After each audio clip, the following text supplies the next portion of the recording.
ചിലരെ കണ്ടിട്ടില്ലേ, തൊട്ടേനും പിടിച്ചതിനും ഒക്കെ ഭയങ്കര ഓവർ റിയാക്ഷൻ ആയിരിക്കും തരിക. ഭയങ്കര ദേഷ്യമായിരിക്കും. നമുക്ക് എന്തെങ്കിലും ഒരു കാര്യം പോയി പറയാനോ അവതരിപ്പിക്കാനോ ചോദിക്കാനോ ഒക്കെ ഒരു 3-4 വട്ടമെങ്കിലും ആലോചിച്ചിട്ടേ സമീപിക്കാനായിട്ട് സാധിക്കത്തുള്ളൂ. Hello friends, welcome to new codes.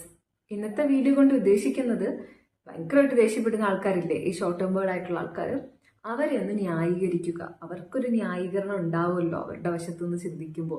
അതാണ് ഈ വീഡിയോ കൊണ്ട് ഉദ്ദേശിക്കുന്നത്. അതായത് അവരുടെ ഈ ദേഷ്യത്തിന് പിന്നിലുള്ള സൈക്കോളജിക്കൽ, ബയോളജിക്കൽ തുടങ്ങിയിട്ടുള്ള കാരണങ്ങളാണ് ഡിസ്കസ് ചെയ്യാനും മനസ്സിലാക്കാനായിട്ട് പോകുന്നത്. ആക്ച്വലി നിങ്ങൾ ചിന്തിക്കുന്നുണ്ടാവും, എങ്ങനെ ഇത്രയും ദേഷ്യമുള്ള ഒരാളോട് നമ്മൾ ക്ഷമ കാണിക്കും, അല്ലെങ്കിൽ എങ്ങനെ ഇങ്ങനൊരു വ്യക്തിയുടെ കൂടെ ജീവിക്കും, നമുക്ക് മനസ്സമാധാനമില്ലേ വലുതെന്നൊക്കെ. ആക്ച്വലി ഈ കാരണങ്ങൾ മനസ്സിലാക്കിയിരുന്നാൽ നമുക്ക് ഒരുവിധം അവരെ അണ്ടർസ്റ്റാൻഡ് ചെയ്യാനും മനസ്സമാധാനത്തോടു കൂടിയുള്ളൊരു ഫാമിലി സെറ്റ് ചെയ്തെടുക്കാനും സാധിക്കും. സോ ഈ വീഡിയോ ആദ്യം മുതൽ അവസാനം വരെ കാണേണ്ട ഇമ്പോർട്ടൻസ് എത്രത്തോളം ഉണ്ടെന്ന് നിങ്ങൾക്ക് മനസ്സിലായിട്ടുണ്ടാവും. ഫസ്റ്റ് ഓഫ് ഓൾ നമുക്ക് സൈക്കോളജിക്കൽ ആൻഡ് ഇമോഷണൽ റീസൺസ് തന്നെ നോക്കാം. അതിൽ ആദ്യത്തെ സ്ഥാനം വഹിക്കുന്നത് സ്ട്രെസ് തന്നെയാണ്. അൺറിസോൾവ്ഡ് ആയിട്ടുള്ള സ്ട്രെസ് ഉണ്ടെങ്കിൽ അവർക്ക് ചെറിയ കാര്യങ്ങളും വലിയ ട്രിഗേഴ്സ് ആയിട്ട് തോന്നാം.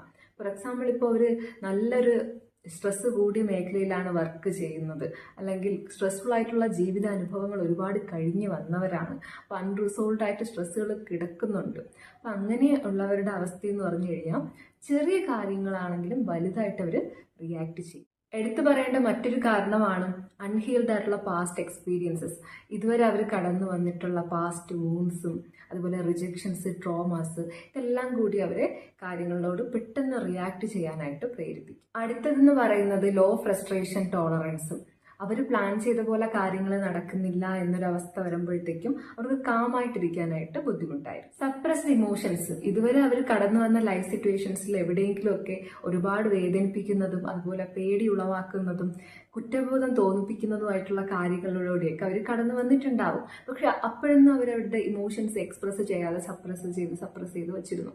അങ്ങനെ കൂട്ടി വെച്ചിട്ട് ഒരു സമയമാകുമ്പോഴത്തേക്കും ഒരു ഔട്ട് ബസ്റ്റ് എന്ന് പറയുന്നത് ദേഷ്യത്തിലൂടെയൊക്കെ ആയിരിക്കാം കാണിക്കുന്നത്. മറ്റൊരു റീസണാണ് സെൻസ് ഓഫ് പവർലെസ്നെസ്. അതായത് അവരെ ആരും കേൾക്കുന്നില്ല, അവരെ ശ്രദ്ധിക്കാൻ ആരുമില്ല, അവരെ കൺട്രോൾ ചെയ്യാൻ ആരുമില്ല എന്നുള്ള തോന്നലുകളൊക്കെ അവരിൽ ഇറിറ്റേഷൻ ഉണ്ടാക്കും. അടുത്തിന് നമുക്ക് ബയോളജിക്കൽ ആൻഡ് ഫിസിക്കൽ റീസൺസ് നോക്കാം. അതിൽ എടുത്തു പറയേണ്ടത് ന്യൂറോ ട്രാൻസ്മിറ്റേഴ്സ്, അതായത് സെറോട്ടോണിൻ, ഡോപ്പമിൻ തുടങ്ങിയവയുടെ ഇംബാലൻസ്. ഇതിന്റെ ഇംബാലൻസ് കാരണം നമ്മുടെ ക്ഷമ കുറയ്ക്കും, അല്ലെങ്കിൽ പേഷ്യൻസ് റെഡ്യൂസ് ചെയ്യും. ഇനി വരുന്നൊരു റീസൺ ആണ് ഹോർമോണൽ ഷിഫ്റ്റ്. അതായത് thyroid issues, pre menstrual syndrome, മറ്റ് ഹോർമോണൽ ചേഞ്ചുകളൊക്കെ നമ്മുടെ മൂഡിനെ ബാധിക്കും. സ്ലീപ്പ് ഡിപ്രിവേഷൻ, അതായത് കറക്റ്റായിട്ട് നമുക്ക് ഉറക്കം കിട്ടിയില്ലെങ്കിൽ, കറക്റ്റായിട്ട് നമ്മുടെ ബോഡിക്ക് റെസ്റ്റ് കിട്ടിയില്ലെങ്കിൽ നമ്മുടെ ബ്രെയിൻ കൂടുതൽ റിയാക്റ്റീവ്. അടുത്ത് വരുന്നത് nutritional deficiency. Low sugar, vitamin ബിയുടെ കുറവ്, മാഗ്നീഷ്യം ഡെഫിഷ്യൻസീസ് ഒക്കെ നമ്മുടെ ഇറിറ്റബിലിറ്റി ഇൻക്രീസ് ചെയ്യും. പൊതുവെ എല്ലാവരിലും കണ്ടുവരുന്ന മറ്റൊരു റീസൺ എന്ന് പറയുന്നത് ക്രോണിക് പെയിൻ അല്ലെങ്കിൽ ഇൽനെസ്. കോൺസ്റ്റന്റ് ആയിട്ട് ഒരു ഡിസ്കംഫർട്ട് അനുഭവിച്ചുകൊണ്ടിരിക്കുമ്പോഴത്തേക്കും അവർക്ക് ടോളറേറ്റ് ചെയ്യാനുള്ള ആ ഒരു ടോളറൻസ് ലെവൽ കുറവായിരിക്കും. അടുത്തിന് വരുന്നതാണ് എൻവയോൺമെന്റൽ ആൻഡ് ലൈഫ് സ്റ്റൈൽ ഫാക്ടേഴ്സ്.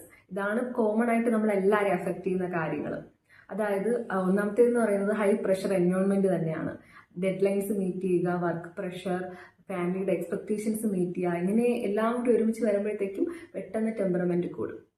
അടുത്തിന് വരുന്നതാണ് നെഗറ്റീവ് സറൗണ്ടിങ്സ്. അതായത് ടോക്സിക് ആയിട്ടുള്ള ആൾക്കാരുടെ കൂടെ ജീവിക്കുക, ചുറ്റുപാട് കോൺഫ്ലിക്ട്സ് ഉണ്ടായിരിക്കുക, ക്രിറ്റിസിസം നേരിടുന്ന ഇടത്ത് ജീവിക്കുക എന്നൊക്കെ ഉള്ളത് നമ്മളെ ഒരുപാട് ഇറിറ്റേറ്റ് ചെയ്യുന്ന കാര്യങ്ങളാണ്. ലാക്ക് ഓഫ് ഹെൽത്തി ഔട്ട്ലെറ്റ്സ്, അതായത് എക്സസൈസോ ഹോബീസോ റിലാക്സേഷനോ ഒന്നും വഴി നമ്മുടെ ഇമോഷൻസ് ഹെൽത്തി ആയിട്ട് നമ്മൾ പുറത്തോട്ട് എക്സ്പ്രസ് ചെയ്യാതെ കൂട്ടി വെക്കുന്നത് വഴി അതൊരു ഇമോഷണൽ ഔട്ട്ബസ്റ്റിന് കാരണമാകും.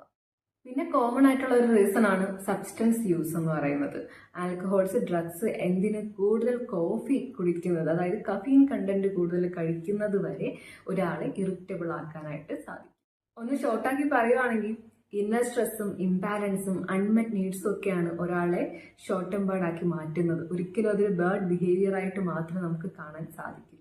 സോ ഇന്നത്തെ വീഡിയോയിൽ നമ്മൾ മനസ്സിലാക്കിയത് എന്തുകൊണ്ട് ഒരാൾ ഷോർട്ട് ടെമ്പേർഡ് ആയിട്ട് ബിഹേവ് ചെയ്യുന്നു എന്നതിന് പിന്നിലുള്ള സൈക്കോളജിക്കൽ, ബയോളജിക്കൽ ആൻഡ് എൻവയോൺമെന്റൽ റീസൺസ് ആണ്. നിങ്ങൾക്ക് ഒരുവിധം ഒരു ഐഡിയ കിട്ടിയിട്ടുണ്ടാവുമെന്ന് ഞാൻ പ്രതീക്ഷിക്കുന്നു.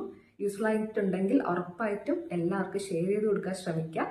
ഇനി നമുക്ക് നോക്കാനുള്ളത് എങ്ങനെ നമുക്ക് ഈ ഷോർട്ട് ടെമ്പേർഡ് നേച്ചറിനെ മാനേജ് ചെയ്ത് കൊണ്ടുപോകാം എന്ന് കുറച്ച് ടിപ്സ്. അപ്പോൾ ഇത് ഞാൻ അടുത്ത വീഡിയോയിൽ അപ്ലോഡ് ചെയ്യുന്നതായിരിക്കും കേട്ടോ. ഈ വീഡിയോ നിങ്ങൾക്ക് യൂസ്ഫുൾ ആയിട്ട് തോന്നിയിട്ടുണ്ടെങ്കിൽ ലൈക്ക് ചെയ്യുക. അതുപോലെ നിങ്ങൾക്ക് എന്തെങ്കിലും സജഷൻസ് ഉണ്ടെങ്കിൽ കമന്റ് ചെയ്യാം. പിന്നെ ഇതുവരെ സബ്സ്ക്രൈബ് ചെയ്തിട്ടില്ലാത്ത ആരെങ്കിലും ഉണ്ടെങ്കിൽ സബ്സ്ക്രൈബ് ചെയ്യാം കേട്ടോ.